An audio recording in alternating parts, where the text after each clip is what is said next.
Despite winning an injunction to keep Ontario's supervised consumption sites open last week, 9 of them will close their doors for good on Tuesday. Advocates from the Regent Park Community Health Centre tell me that means the 6,000 drug injections that happen inside this building every year will now happen on Toronto streets. Where are they supposed to go? And you're going to find them all over the street again, how it all used to be. Needles here, people high over here, people using here. Ashley tells me she uses fentanyl under the supervision of the team in Regent Park. Like many of the advocates rallying on Monday, she says people will die when the services are shut down.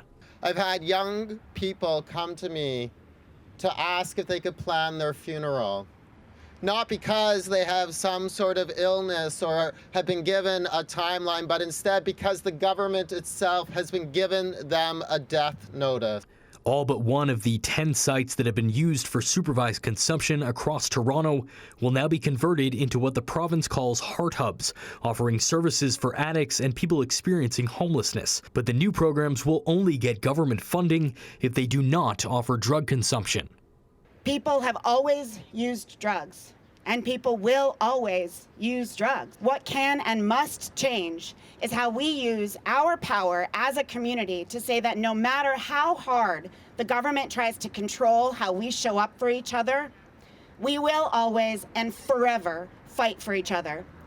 The Ford government ordered a review of 17 consumption sites across the province after Carolina Hubner-Macarat was killed when she was hit by a stray bullet fired during a fight between 3 alleged drug dealers outside the South Riverdale Community Health Centre.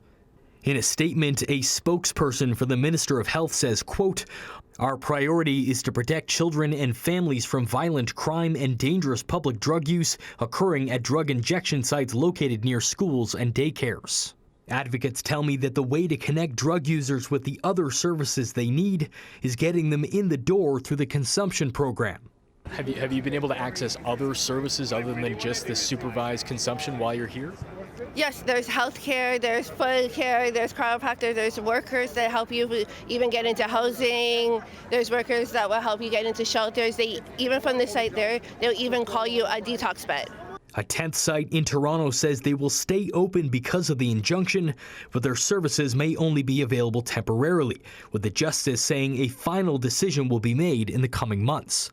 Brandon Choghri, City News.